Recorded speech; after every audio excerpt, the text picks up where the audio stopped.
Thank you everyone for coming to today's webinar. My name is Janae Woods-Weber and I am a program officer with Everyday Democracy. We are a small nonprofit headquartered out of East Hartford, Connecticut. We will soon be moving to Hartford, Connecticut, the capital city, and we provide ideas and tools for community change. Today's webinar will be recruiting tips and strategies for community organizing. And before we get started, I'll tell you a little bit about myself. I've been a program officer here at Everyday Democracy for about 5 years, and I work with communities all around the country, helping them organize dialogue to change programs. We help communities address all kinds of public issues ranging from poverty to racial equity to early childhood education, and we are really excited to be able to share some tools and strategies with you today.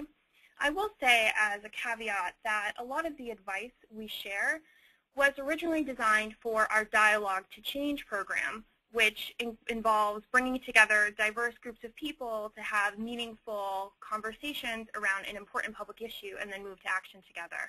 I will say that even though the tools we've created were specifically tailored for that program, they are general enough that you can use them for all sorts of different causes. So I invite you to think about how you can take the tools and advice that we'll discuss today and think about it in the context of your own work. We have a few housekeeping things to square away before we get started.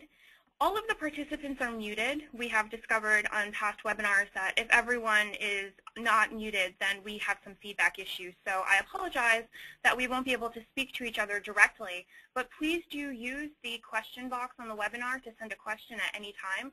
We'll also have a Q&A session at the end of the webinar, so please do share your questions if you have any. This webinar is also being recorded, and the recording will be made available to you for free, along with any tools or resources that we talk about during the webinar. Like I said, everything is free. Everyday Democracy is an open source organization. We have chosen not to hold a copyright on any of our tools or resources, so please take them, be creative with them, and use them in whatever way makes sense for your work so that you can achieve the kinds of results that you would like to achieve. We have a very quick survey that will pop up at the end. I believe it's only 4 or 5 questions. It shouldn't take you more than a few minutes, but please do give your feedback. We are really excited to hear what you learned from today and what we can do to improve for next time.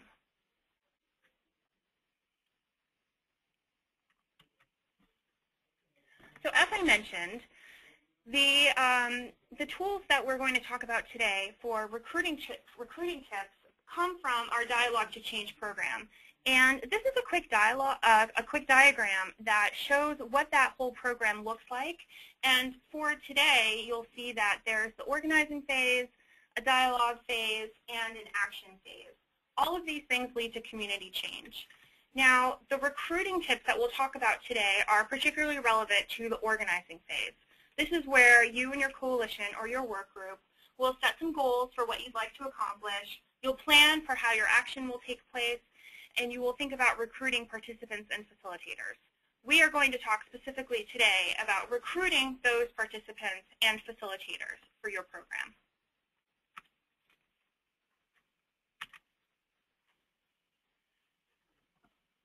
You want to make sure that when you start thinking about your recruiting goals, you want to, first and foremost, think about reflecting the diversity that is present in your community.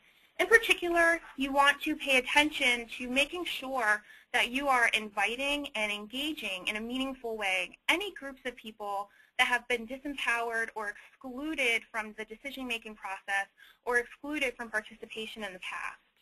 You want to really work hard to include these underrepresented groups, which means you'll need to reach out and invite the hard-to-reach people or other people who haven't always had an opportunity to be part of making decisions, or people who don't usually come out to participate, whether or not they're invited.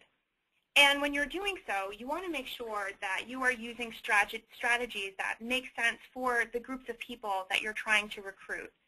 And so you should make sure that your goal is that you are using culturally appropriate and socially responsive recruitment strategies. And we'll talk more about what that looks like in a little bit. And you also want to make sure that you are paying attention to any potential barriers or obstacles, anything that you can envision that might impede your success or that might make your work a little bit harder.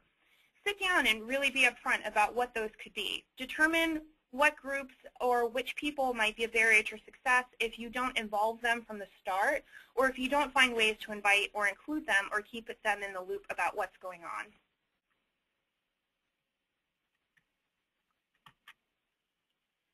The first thing that you'll want to do in thinking about recruiting people is, well, how many people do we want to reach out to, and who do we want to involve? So here are some threshold questions. How many participants do you want if you are talking about dialogue, or for whatever action it is that you're planning? How many facilitators do you need? How many people do you need, that means, that are understanding of the process that you're going through, who will be able to lead the participants through the process? What groups of people should you be inviting? So what kinds of people do you want to draw participants and facilitators from? How many people from each one of those groups do you want to invite? And also, have you made sure to include official and unofficial community leaders? This is particularly important because we've seen a lot of great work crop up in communities at a grassroots level, but sometimes they have difficulty pushing forward to the next level because they haven't included any leaders from the beginning planning stages, and it has proven to be much harder to get them on board after the fact.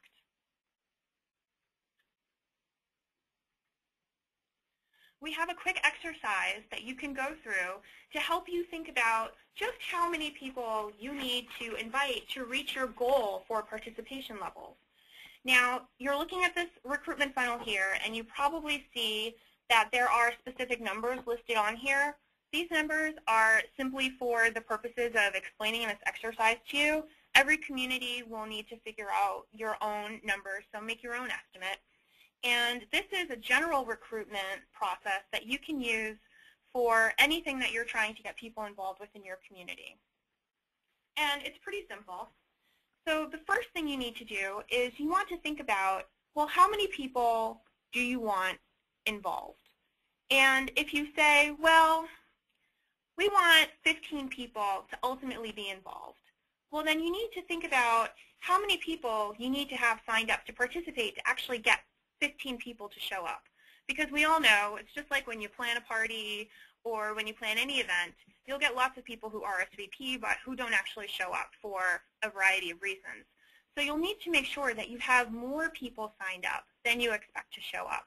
And we have generally found that you need to have about 1.5 times more people signed up than the ultimate number you're trying to get. And so if, for example, you want 15 people to show up, then you'd want to have about 23, 24 people signed up who say, yeah, I want to come. Okay, so how do we get 23 people to sign up? You need to have people interested in what you're doing. And we have found that you need to have roughly double the number of people expressing some kind of an interest in the work so that you can actually get about half of them to commit to signing up to come and participate. And how do you get 40 people interested in the work? Well, you need to contact a whole lot of people. You need to contact roughly twice as many people as you want to have interested. So in this example, if you want 40 people interested, then you'll need to contact at least 75 people. And of course, you should use your own past experience in the community as a guide. We have found, based on best practices in a variety of communities of all sizes, with all different kinds of people working on different kinds of actions, that these numbers generally hold true from community to community in terms of percentages. But you know your own community, and you know, for example, if you're working on a particular hot button issue, that if you want 15 people to show up, you might only need to ask 15 people. But you might also need to ask a lot more. So, you know, really work with your coalition to determine what those baseline numbers will be so that you can think about funneling down that recruitment so that you can really reach that optimal goal for the number of people that you'd like to have involved in the end. And this particular activity here is included on a worksheet which will be made available to you after the webinar, along with the webinar. Again, it's one of those tools that's available for a free download on our website, everyday-democracy.org. and we'll make sure that you have access to this recruitment funnel if you would like to walk through this exercise with your coalition or working group.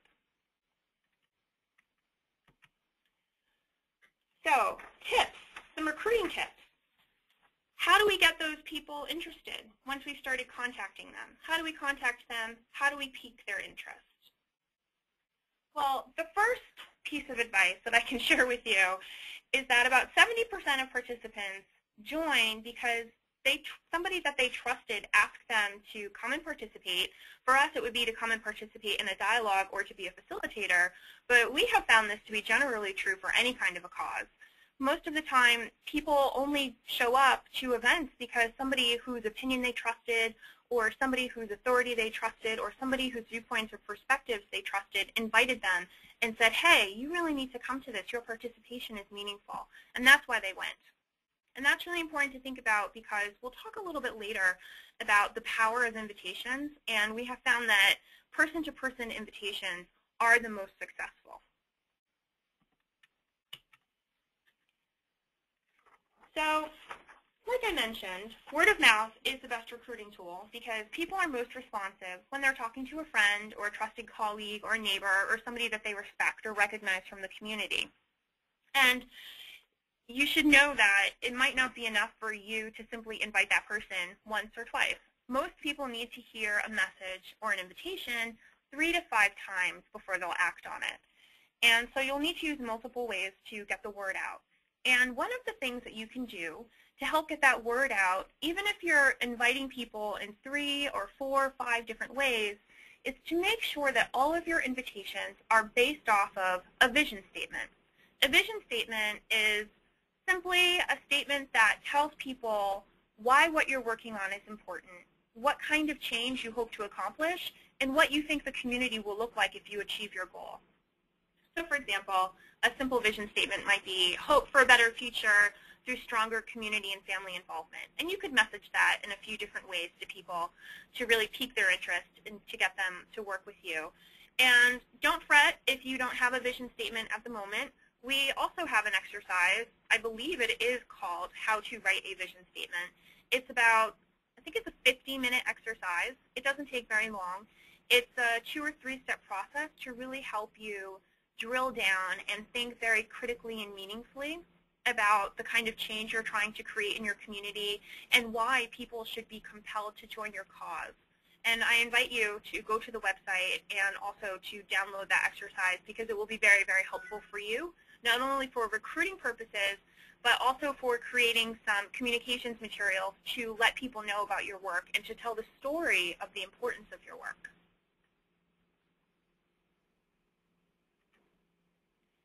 So the first step into reaching out to people is to not reinvent the wheel, don't start from scratch.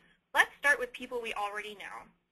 You probably already have a great big network of friends, colleagues, neighbors, people in your community that you are familiar with, and so do your coalition members. You already have great relationships that you can leverage to really, really start to get the word out, to get people interested in what's going on with your work. So tap into those connections.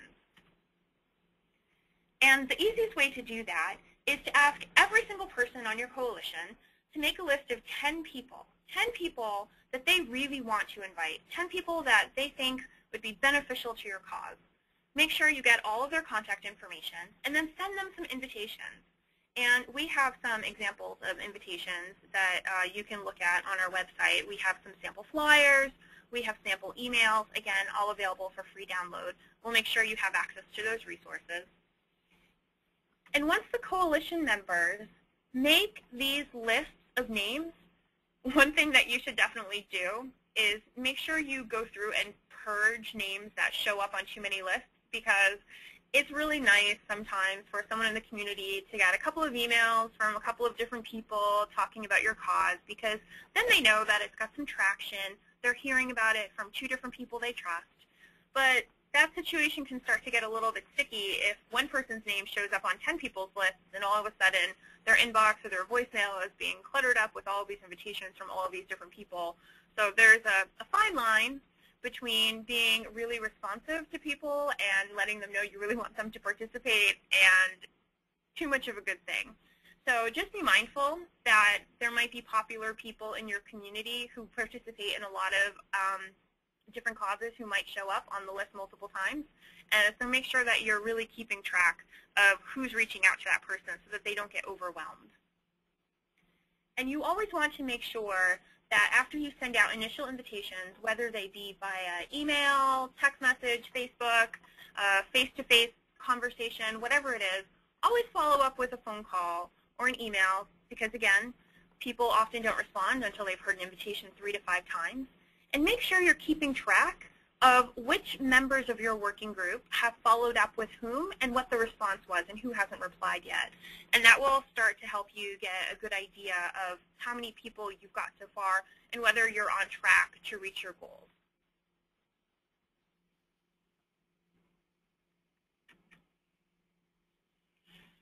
In the beginning of the webinar, we talked a lot about representing different kinds of people in your cause and making sure that the people who are coming to participate are as diverse as possible. And we know that in a lot of communities, this can be particularly challenging because some communities have been excluded or have been marginalized or flat out discriminated against in the past. And oftentimes they haven't been invited to participate, or even if they were invited to participate, they haven't come out to participate. So we want to make sure that we're really thinking hard and thinking meaningfully about strategies to reach them. And one thing that we often hear in communities are people saying, oh, well, that group, they're not going to come because they're hard to reach. Well, what do we mean by hard to reach? Sometimes we need to be mindful of the fact that it isn't necessarily that particular groups of people are hard to reach. It's the fact that our communications, our invitations, aren't reaching them because there are problems with our communications and our invitations. So the burden is on us to make sure that we're communicating in culturally appropriate ways so that the invitations make sense and so people have an understanding that we really do want their participation and we think that their involvement is crucial.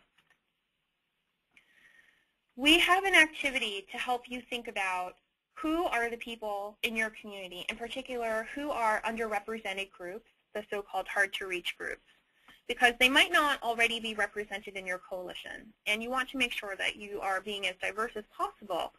So if you are not familiar with all of the people that are in your community, or you want to make sure that you're really covering all of your bases and really turning over every stone to make sure that you're being as inclusive as possible, we invite you to check out this activity, which is online. At this link, again, we will provide a copy of this exercise to you that helps you explore community demographics so you can really think about who makes up our community. And it's a very quick exercise. It only takes 15 minutes, so I invite you to do it even if you think you have a really good understanding of who's in your community. You might be surprised. I have worked with communities where we show up and we say, hey, let's make a brainstorm of who's in our community. And they'll list all kinds of people. And I'll say, well, nobody here listed the Latino community. Do you have any Latino people in your community? And everybody in the group will say, oh, no, we don't really have any Latino people here. But then I look at the U.S. Census, and it shows that they have a 10% or 11% Latino population. This happens all the time. We don't always know everyone who's in our community because we tend to move in our own circles, and we're not always 100% aware. And that's okay. This exercise will help us become more aware. And this exercise helps you think about who makes up our community, and it invites you to think about not just racial background or cultural background, but also economic background, religious or spiritual backgrounds, political backgrounds, different professions, age, gender, etc. And if you are having difficulty thinking through and coming up with different groups that fall into these categories, there's some information about some different online resources to help you find that information specific to your community. And those resources are also online, and they are free as well. So for example, American Fact Finder. It's a Census Bureau tool that offers different statistics on different areas of the country. So you can look up census data for your town. There's also a site called Diversity Data that lets you customize reports with specific information that you're looking for. And this is a great resource because it lets you print or email and that's always helpful. And then there's Zip Skinny, which offers some different ways to compare demographics between different zip codes, if that's helpful for you. And like I said, those tools are listed on this resource, which you can find online, and which we will be providing a link to you along with the recording of the webinar once the webinar is over. So when you're thinking about who to recruit, particularly underrepresented groups, you want to make sure you're thinking about the who, why, where, and the how. We want you to get together and think about who is hard to reach in our community and why. Like, why are they not coming out? Why are we not able to get invitations to them that they can be responsive to? Where can we find people that haven't always had a chance to participate? And how can we invite them? This is the important part. How can we invite them so that the why they're hard to reach is addressed and the where can we find them is addressed? In doing so, thinking about the who, the how, the where, and the why, pay attention to the 3 L's: language, location, and literacy. When you are making invitations and trying to recruit people to join you, you want to make sure that you're speaking to them in a language that they can understand. And this is not so simple as, translating some English flyers into Spanish, because there are different dialects of Spanish. So for example, if you're trying to reach a Honduran community or an Ecuadorian community, you can't just go to Google Translate and just translate your flyer, because it might not be in the dialect that they can speak and read. And you also want to think a lot about language and literacy tied together, because there are even some communities where people do speak a language, but they may not have a written language, like the Hmong community, for example. They don't traditionally have a written language, so making written invitations or flyers wouldn't necessarily work because there's no way to write that. And even if there were, many people in the Hmong community cannot read even in their own language. So that would be a situation where you would really need to think about how to be culturally responsive in making recruiting invitations, and that's an instance of where word of mouth and face-to-face, in-person invitations would make the most sense. And also think about location. Location meaning, well, is there something about the location of where we're having our meetings or where we're having our events that makes it difficult for people to come out and participate?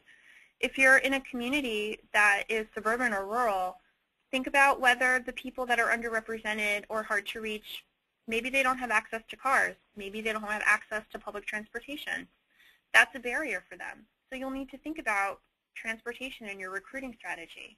Or perhaps, and we have seen this in some communities across the country, particularly communities struggling with racial equity issues, that there are places in some communities where not all people feel welcome.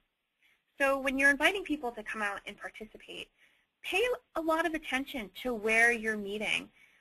For example, in a lot of communities, people have good associations with local elementary schools, but for others, that might not always have the best memories, so they might be reluctant to come out.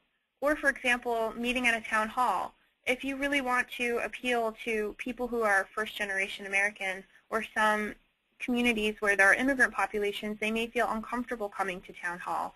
And this is not simply because they think that something bad will happen in your town hall, but it could be that because in the country where they lived before they came to the States, you just did not go to government offices because nothing good would come of that, and in some cases it was dangerous.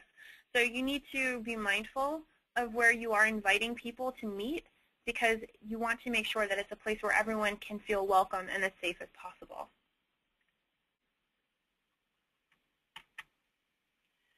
We have one success story that I'd love to share with you about a community that got really creative about recruiting underrepresented people. They wanted to host one of these Dialogue to Change programs that I talked about. I believe their issue is poverty, but they were having a difficult time getting people to sign up to participate. And so they came up with an idea that they would collaborate with a local mom-and-pop magazine store in a low-income neighborhood. This is a store where all the kids would hang out after school. The adults would go there to buy snacks, to chat about the local neighborhood news. almost everybody in this particular community moved in and out of the store a few times a week, and the owners were very popular and were highly trusted in the community. So the working group got the store owners to agree to host an orientation where they talked about, okay, this is the work we want to do, this is why it's important, and this is why we want you to join us.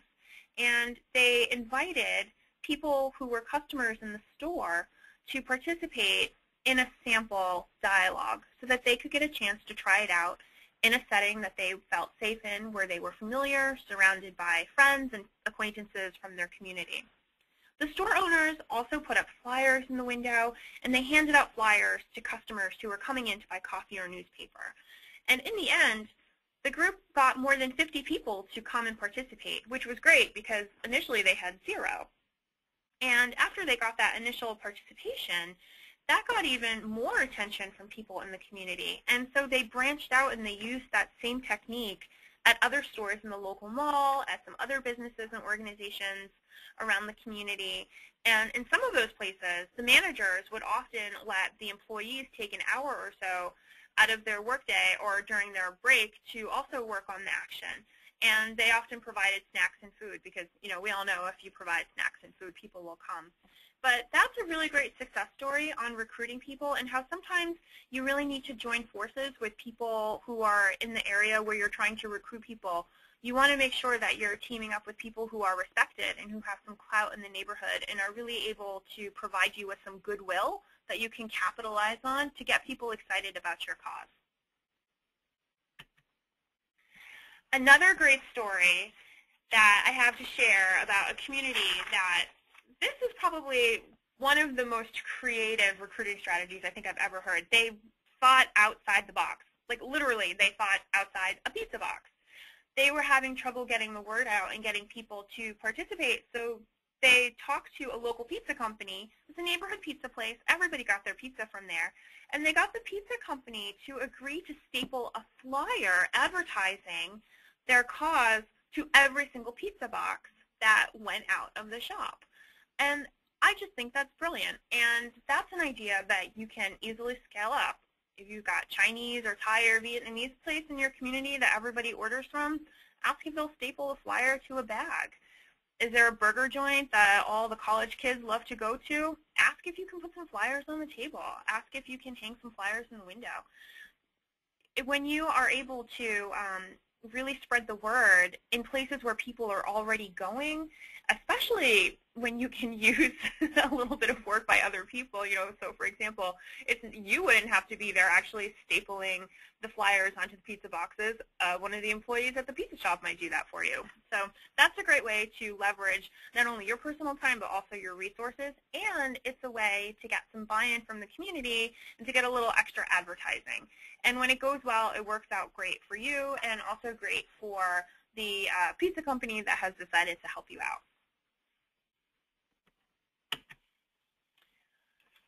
So now that we've talked about recruiting diverse people, we also want to make sure we think about strategies to recruit new leaders, because we want the work to be sustainable. We want the work to be able to keep going because it's hard.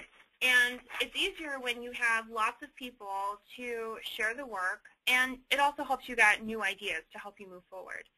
But we all know that one of the biggest problems with trying to recruit new leaders is that it always feels like it's the same 10 people who show up for everything, the same 10 people who come and volunteer for every job in your community. And that doesn't always enable the community to move forward the way that you might like. It's wonderful to have people who are really dedicated and who are willing to persevere, but at the same time, you want to build some capacity in other people to move that work forward. So get together with your coalition, with your working group, and ask yourself some questions. Number one, ask, well, who's not here?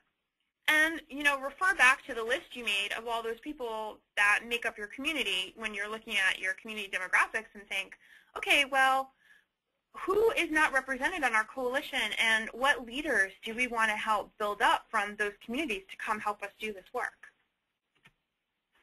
You also want to think about looking for people with specific skills. You want to build new leaders, but you also want to help build new skilled leaders.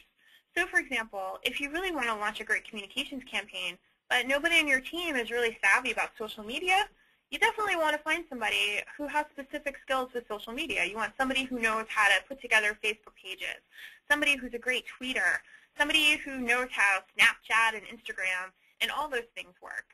Because you don't need to have only one or two people who know how to do every single thing. Rather, you should build a team of people who each have different skills and gifts that they can share with the group to move the work forward. And one thing that I cannot stress enough is that when you are trying to recruit people to your cause, especially if you think they might be somebody that could develop into a leader, ask for a small commitment first. Instead of saying to someone, hey, do you want to be the chair of this committee? That can be a little scary for some people. Ask them to do something smaller first. Ask them, hey, could you maybe make 5 phone calls or send out 5 emails to a few contacts you have, advertising the event that comes up? Ask for a small commitment, ease them into it, and once they're successful at that, you can start asking for more. You also want to appeal to their self-interest. So while you're asking people to do things for you, you also want to make sure that they understand that there's a benefit in it for them. So this is also about messaging.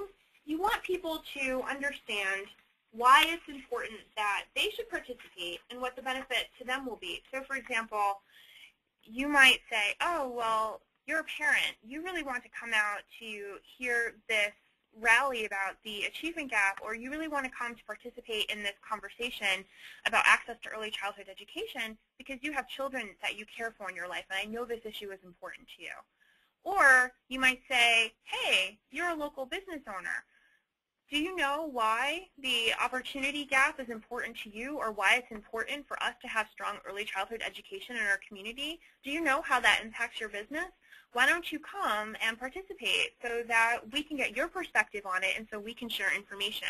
Because those young children that we're talking about will grow up to be your future customers or your future employees. So definitely appeal to people's self-interest. You also want to show people how their involvement will result in positive change. You want to share with people what the desired impacts are. You want to share the change that you want to see. And again, this goes back to that vision statement we talked about. Really use that vision statement. It's aspirational, it's motivational. It will really compel people to come and get involved. Because if you say to somebody, oh, yeah, we're really interested in working on some diversity in our community, so why don't you come help us?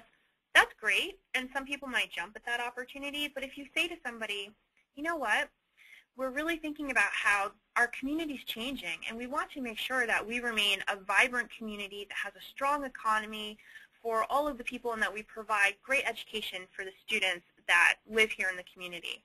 That's more specific, and you can talk about how you're going to create that kind of change and what you think that person has to contribute to that kind of change.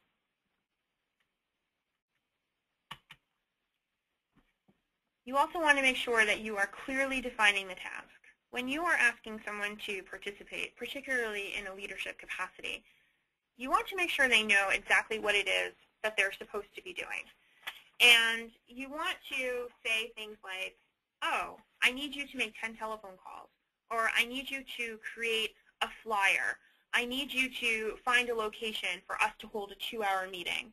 Instead of dumping a bucket of water on people's head, give them one drop at a time. So instead of saying to somebody, hey, I need you to plan this 5-hour event, give them discrete tasks. I need you to make a list of 10 people we can call. I need you to help me visit 2 locations to see if they might work for us. When you can give people specificity about what they'll be doing, they'll know what their expectations are, and they'll know whether or not they'll be able to commit to that. You also want to use current leaders to recruit new leaders. It's true in a lot of communities that people who have power tend to be around other people who have power. And oftentimes, people who have power come into contact with lots of different kinds in the community, lots of different kinds of people in the community that you might not have access to. So ask people that are already in leadership positions, hey, are there any up-and-comers that you would recommend? Have you seen anybody who's shown some great promise or somebody who's shown some interest or indication in doing some more work for the betterment of the community? Because there are always lots of people who are eager to step up and to participate if we just know where to find them. You also want to show people that you value their time. When you are recruiting people and asking them to participate, if you say, we're going to have a meeting, it starts at 2 p.m. and it ends at 4 p.m., then you should start at 2 p.m. and you should end at 4 p.m. Preferably, you should end shortly before 4 p.m. One of the things that prevents a lot of people from acting on invitations is because they're never quite certain of the time. They think, oh, my schedule's so busy, I'm working 2 jobs, or I've got children that I need to care for, or I'm elderly, it's hard for me to go out for long periods of time. If you have a track record of honoring people's time by starting on time and ending on time and asking for reasonable commitments from people, people will be more likely to say yes to your invitations and to keep saying yes to your invitation. Also think about offering benefits for participating. These don't need to be, anything fancy. You don't need to give out T-shirts or hats or anything like that. But sometimes doing things like creating a listserv where people can communicate with each other, where people can share skills with each other can be very helpful. Creating a private Facebook page for people to be able to communicate with one another can be helpful. You can also do things like offer some skill building or skill enhancing sessions and let people know very specifically, if you come out to join us, this is a set of skills that you'll be building. Here are a set of talents that you'll be working on, because those things are transferable and people will be able to leverage that in other areas of their life and work. And finally, publicize your efforts. The easiest way to recruit people is to actually tell everybody what you're doing. I've seen this in communities where people do all of this really great work, but they're very quiet about it. All of a sudden, everybody's very humble, and nobody wants to toot their own horn. But if you really want to build your program, if you want to keep the buzz going, you need to publicize your efforts. You need to let people know what you're working on, why it's important, and why they need to join you, and how much you want to grow. You just need to do it. There's definitely a place for humility and for being humble, but there are also times when it is important for us to tell everybody about our successes, because your success is the community's success. And when people see that something good is happening in the community, they want to jump on that bandwagon.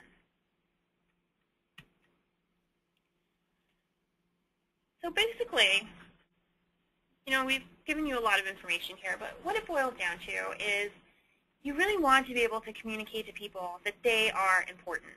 Your cause is important. The work is important.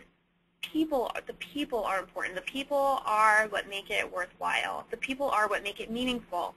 So let people know that you really value them and the contribution that they can make. Everyone makes an individual contribution that's highly valued because everyone has their own individual life story and perspective. And if you want true diversity in your group, then we need to value those perspectives. And people really want to be told and they want to feel that their insights are valuable and that their abilities are valuable and that people care about them and think that they can contribute in a meaningful way to the community. We've seen that a lot of people don't feel empowered anymore to make any kind of change or to participate because for a long time some people have been told that they're not worthwhile or they're not invited to participate. This is an opportunity to flip that script and to let people know, hey, we want you to come and do this with us and we'll be that much stronger if you join us. If you yourself, if you come and join us. This is about you, this is about me, this is about all of us coming together to achieve a common goal. So who do you want to recruit? Now that we've thought about some tips and strategies for recruiting, we need to think specifically about, well, who do we need? We need people with communication skills, people who are good graphic designers, or people who have PR skills. These are the people who are going to publicize your efforts, people who are going to toot your horn for you, let everybody in the community know what you're working on and why it's important. You need people who are good at planning. These are people who can take a long view, who can take big tasks and break them down into smaller, more manageable, discrete pieces so that they can be delegated and so everybody can share the work. You need people who are good writers. You need somebody to, write some tweets, put something on a Facebook page. You need somebody to write an op-ed for the local newspaper to let everyone know what's going on. You need someone to write emails so that you can communicate with everybody. That's crucial and important. And I would also say, if you live in a multilingual community, make sure that you have good writers that represent all of the languages that are spoken in your community. And you want people who have good facilitation and conflict resolution skills. It's wonderful to get a whole bunch of really passionate people together, but you also need some people who will be able to temper those passions and who will be able to work with diverse groups of people who might have different ideas about how to prioritize some of your goals or which of your values should be held up over others and how you want to move forward together. So you definitely want to make sure that you're recruiting people who have some mediation skills and who are skillful at helping people sit down and take apart where they disagree and find some common ground on where they do agree so that the work can keep moving forward and so that you don't get bogged down by conflict. And make sure that your participants represent every part of the community. I really can't stress that enough. That's why I really encourage you to go through that short 15-minute exercise looking at your community demographics, because your cause will be so much more powerful if you have representation from all of the people in your community. If you have those diverse perspectives coming together, you're much more likely to come up with results that will benefit more people in the community and that more people will be willing to sign on to.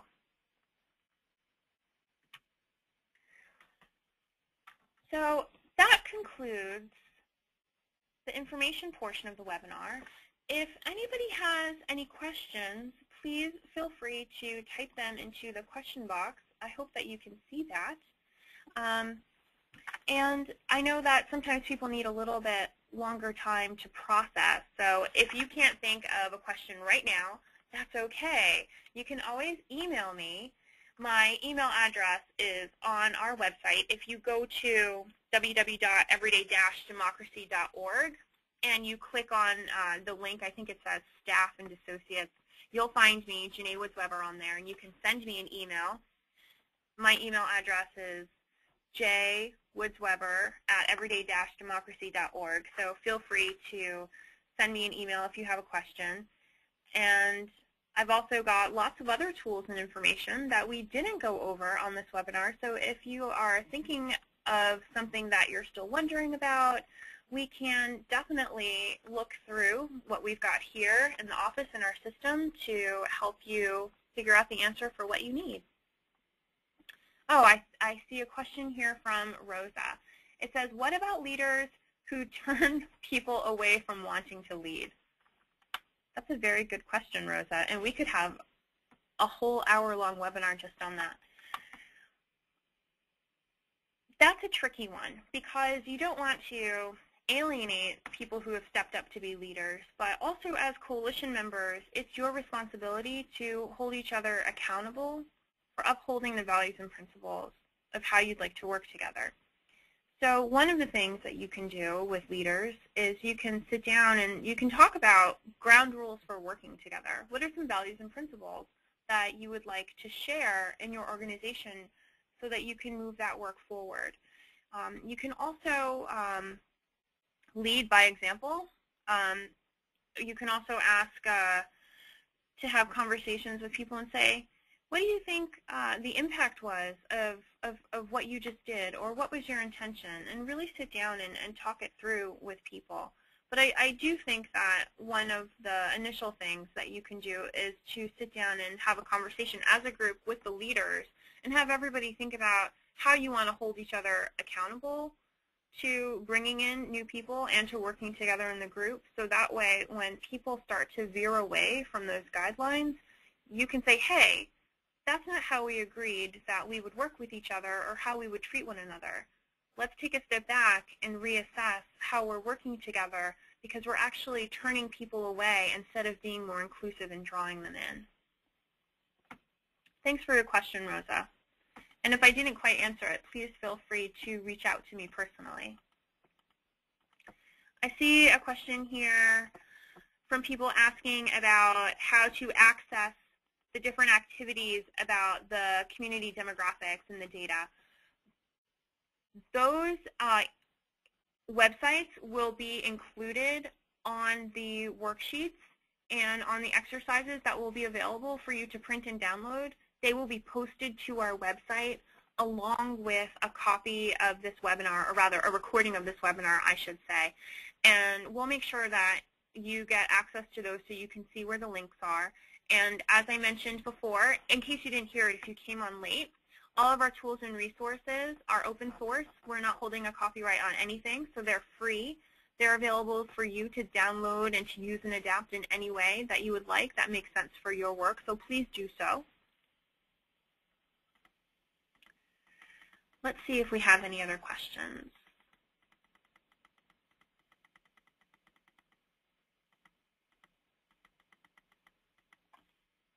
So unless anybody has any other questions, I would like to value your time and honor the time that we have together. We said that we would be on this webinar from 4 to 5 o'clock, and we are approaching the 53-minute mark, and I want to make sure that we end before 5 because I know that we all have lots of work to do and lots of places to be. So thank you so much for coming today. I hope this information was helpful for you. And please do take that survey. We'd love to hear your feedback. We'd love to hear what worked for you, what we could do better for next time.